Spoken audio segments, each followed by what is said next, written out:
Chapter 6. The Captain's Papers.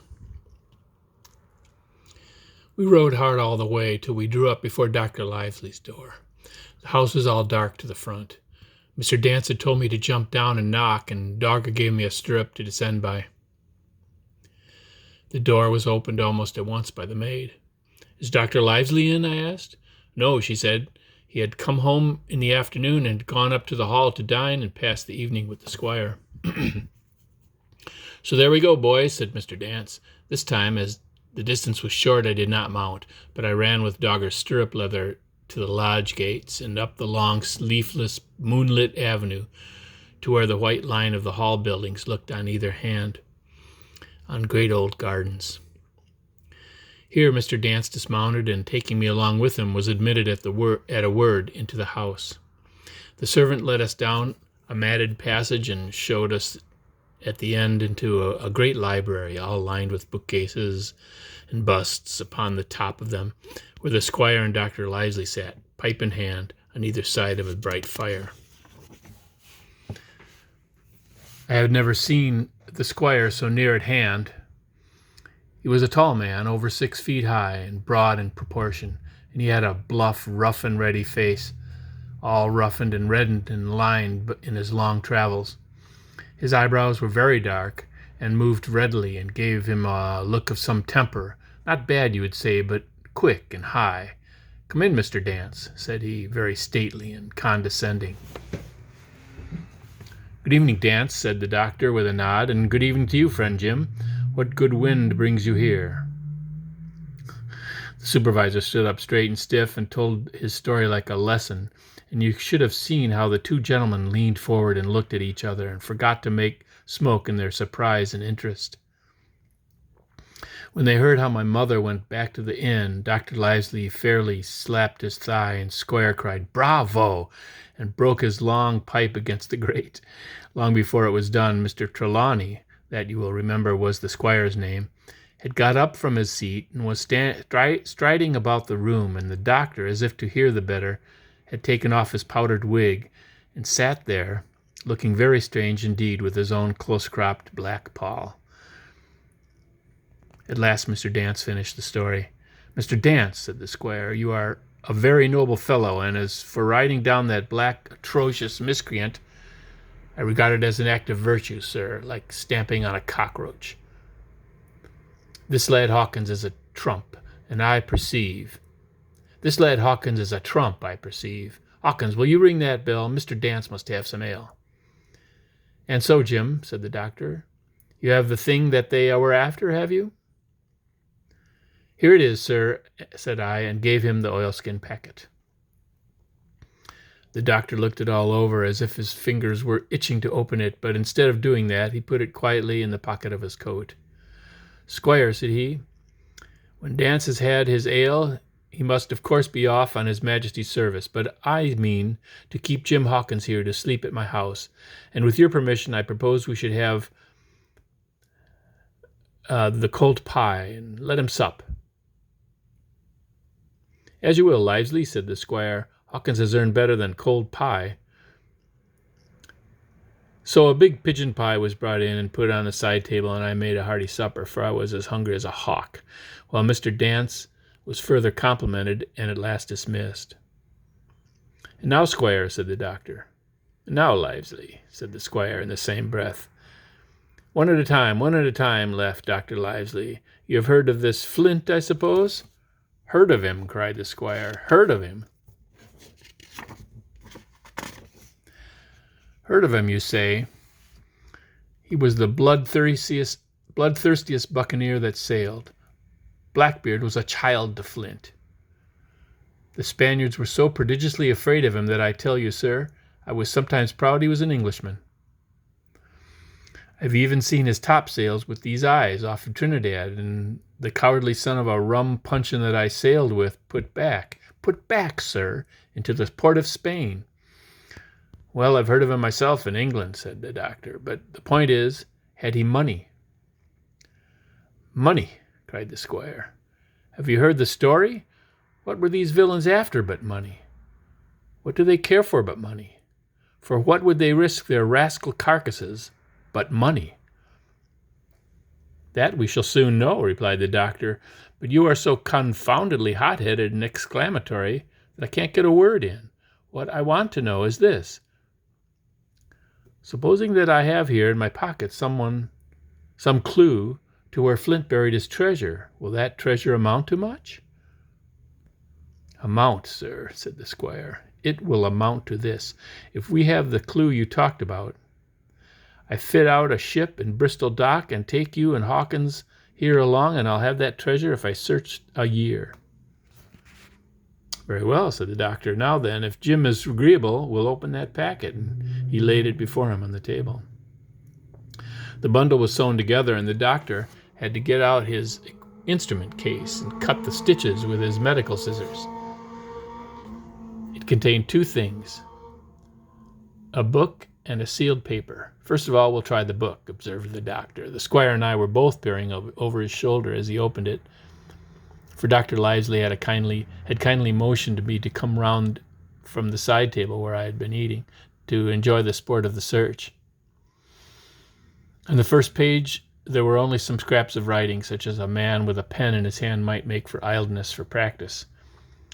One was the same as the tattoo mark, Billy Bones, his fancy. And there was Mr. W. Bones, mate. No more rum. Off Palm Key, he got it. And some other snatches, mostly single words and unintelligible. I could not help wondering who it was that had got it, and what it was that he got. A knife in the back, as like as not. Not as much instruction there, said Dr. Livesley as he passed on.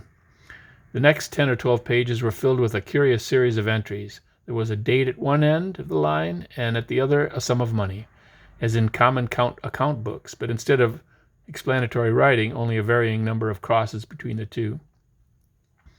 On the 12th of June, 1745, for instance, a sum of £70 was plainly become due to someone, and there was nothing but 6 crosses to explain the cause. In a few cases, to be sure, the name of a place would be added as off Caracas, or a mere entry of latitude and longitude as 62 degrees, 17 minutes, 20 seconds, 19 degrees, 2 minutes, 40 seconds. The record lasted over nearly 20 years, the amount of the separate entries growing larger as time went on, and at the end of a grand total had been made out after 5 or 6 wrong additions, and these words appended, Bones, his pile. I can't make head or tail of this, said Dr. Livesley. The thing is as clear as noonday, cried the squire. This is the Black-Hearted Hound's account book. These crosses stand for the names of ships or towns that they sank or plundered, the sums of the scoundrel's share, and where he feared an almighty, you see he added something clearer, off Caracas. Now, you see here there was some unhappy vessel boarded off that coast. God help the poor souls who manned her. Coral long ago. Right, said the doctor. See what it is to be a traveler, right. And the amounts increase, you see, as he rose in rank. There was little else in the volume but a few bearings of places noted in the blank leaves toward the end, and a table for reducing French, English, and Spanish money into common value. Thrifty man, cried the doctor. He wasn't the one to be cheated. And now, said the squire, for the other. The paper had been sealed in several places with a thimble way of seal, a very thimble, perhaps, that I had found in the captain's pocket. The doctor opened the seals with great care, and there fell out the map of an island, with latitude and longitude soundings, names of hills, and bays and inlets, and every particular that would be needed to bring a ship to a safe anchorage upon its shores. It was about 9 miles long and 5 across, shaped, you might say, like a fat dragon standing up, and had 2 fine landlocked harbors and a hill in the center part marked the Spyglass. There were several editions of a later date, but above all, 3 crosses of red ink, 2 on the north part of the island and 1 on the southwest. And besides this last, in the same red ink, and in a small, neat hand, very different from the captain's tottery characters, these words, "Bulk of treasure here." Over on the back, the same hand had written this further information. Tall tree, spyglass shoulder, bearing a point to the north of north-northeast. Skeleton Island, east-southwest, east and by east, 10 feet. The bar silver is in the north cache. You can find it by the trend of the east hummock, 10 fathoms south of the black crag with the face on it. The arms are easy found in the sandhill north point of North Inlet Cape, bearing east and a quarter north. Signed J.F. That was all, but brief as it was, and to me, incomprehensible, it filled the squire and Dr. Livesey with delight. "Livesey," said the squire, "you will give up this wretched practice at once. Tomorrow I start for Bristol. In 3 weeks' time, 3 weeks, 2 weeks, 10 days, we'll have the best ship, sir, and the choicest crew in England. Hawkins shall come as cabin boy. You'll make a famous cabin boy, Hawkins. You, Livesey, are ship's doctor. I'm admiral. We'll take Redruth, Joyce, and Hunter. We'll have a favorable winds and quick passage and not the least difficulty in finding a spot, and money to eat, to roll in, to play duck and drake with ever after."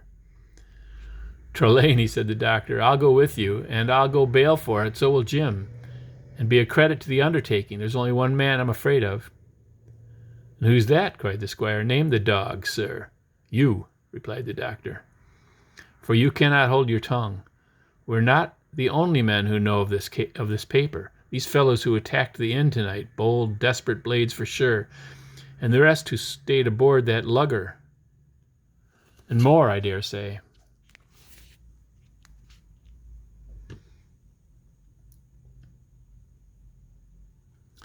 Not far off are one and all, through thick and thin, bound that they will get the money. We must none of us go alone till we get to sea. Jim and I shall stick together in the meanwhile. You'll take Joyce and Hunter when you ride to Bristol, and from first to last, not one of us must breathe a word of what we've found." "Livesey," returned the squire, "you are always in the right of it. I'll be as silent as the grave."